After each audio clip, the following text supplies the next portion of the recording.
ہاں تو عزیز طلبہ، ہم لوگ غزل کے مقبولیت کے اسباب دیکھ رہے تھے، یعنی جو وجوہات غزل کے رد کا سبب بنی تھی وہی غزل کا حسن بن کر سامنے آئی ہے، اور غزل کے رد کی سب سے بڑی وجہ اور ایک رہی ہے جو کہ یہاں ہم نے لکھا کہ غزل کا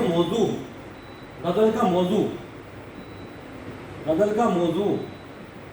یہ غزل کے رد کی وجوہات میں سے رہا ہے۔ غزل کو اس لیے بھی تنقید کا نشانہ بنایا گیا کہ غزل صرف حسن و عشق کی باتیں کرتی ہیں، محبوب کی باتیں کرتی ہیں، محبوب کے ناز و انداز کی باتیں کرتی ہیں، زلف کی بات کرتی ہیں، ہینا کی بات کرتی ہیں، اس کے بعد کی بات کرتی ہیں، اس کے تکلم کی بات کرتی ہیں، اس کے چال ڈھال کی بات کرتی ہیں، یعنی سراپا صرف محبوب سے گفتگو کرنے کا نام غزل ہے۔ اس لیے غزل زندگی کی آنکھ سے آنکھ نہیں ملا پائے گی، زندگی کا بیانیہ نہیں بن پائے گی، زندگی کے مسائل کو غزل بیان نہیں کر پائے گی۔ اس لیے ایسی صنفیں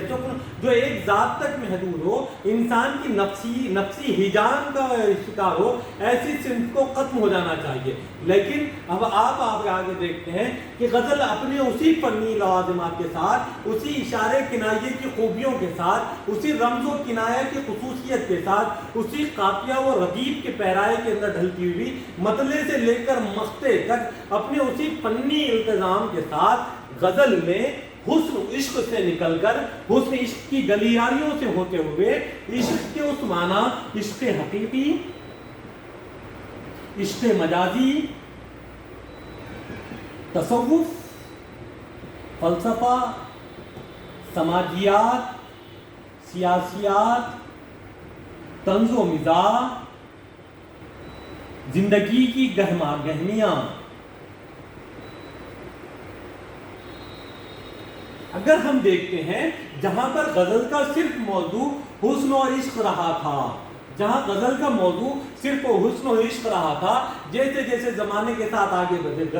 غزل بڑھی، غزل نے جتنے دور دیکھے، امیر خسرو سے لے کر جدید دور تک، امیر خسرو کے بادشاہی زمانے سے لے کر میر تقی میر کا زمانہ، غالب کا پہلے جنگ آزادی کا ہندوستان کی افراتفری کا زمانہ، 1947 کی جنگ آزادی کا زمانہ، یا 1836 کی ترقی پسند تحریک کا زمانہ، یا 1919 کے اندر سائنسی انقلاب کا زمانہ، یا کمیونزم اور اشتراک کی لہریں اور جدید اور مابعد جدیدیت کی تبدیلیوں کو جب غزل نے دیکھا تو ہم دیکھتے ہیں کہ غزل حسن و عشق کی گلیاریوں سے نکل کر عشق مجازی اور عشق حقیقی کی مباحث میں آتی ہیں۔ عشق حقیقی اور عشق مجازی کی مباحث کے اندر سے تصوف جیسے ایک نازک مرحلے کو غزل بیانیہ بن جاتی ہیں۔ اس کے بعد غالب جیسا شخص غزل کے میدان میں داخل ہو کر غزل کے اندر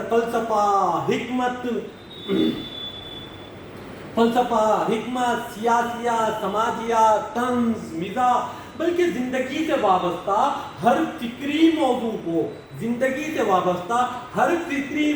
کو غالب نے اپنے شاعری کے اندر برتا ہے۔ اب یہاں پر غالب نے مکمل طور پر غزل کے اس فریم کو، اس موضوعاتی ڈھانچے کو اکثر ڈھا دیا، اور اتنی جدت غزل کے اندر پیدا کی اور اتنی جدت کے ساتھ غزل کو اردو ادب کے اندر متعارف کروایا کہ غزل صرف حسن عشق کی گلیاریوں کا نام نہیں، بلکہ زندگی کے فلسفے، زندگی کی حکمت، زندگی کے رموز نکات، زندگی کی سنگلاقیاں، زندگی کی سنگلاقیاں اور زندگی کی بے سر و سامانیوں کو بھی غالب نے اپنا شعر کا موضوع بنایا۔ غالب کہتا ہے کعبہ کس منہ سے جاؤ گے غالب، شرم تم کو مگر نہیں آتی۔ مذہب کو غالب نے موضوع بنایا، تصوف غالب کا موضوع رہا ہے، لیکن زندگی کے اس پہلو کو بھی غالب نے بہت ظریفانہ انداز میں اور حکیمانہ فلسفیانہ حکمتوں کے ساتھ بیان کیا کہ ایسی جنت کا کیا کرے کوئی جس میں لاکھوں برس کی ہو رہے ہو، یا بازی چاہے اطفال ہے دنیا میرے آگے، ہوتا ہے شب و روز تماشا میں۔ اگر ان اشعار کو دیکھیں ہم کو معلوم ہوگا کہ بازی چاہے اطفال ہے دنیا میرے آگے، ہوتا ہے شب و روز تماشا میرے آرے۔ غالب کہہ رہا ہے کہ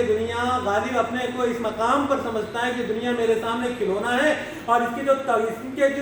یہ گہما گہمی رد و بدل ہے، یہ جو تبدیلیاں آ رہی ہیں، یہ سب تماشا ہے۔ اب اس شعر کے اندر یا ایسی جنت کا کیا کرے کوئی جس میں لاکھوں برس کی عمر ہے، یا اس شعر میں موت کا ایک دن معین ہے، نیند مگر رات بھر کیوں نہیں آتی، آگے آتی تھی حال دل پہ ہنسی، اب کسی بات پر کیوں نہیں آتی۔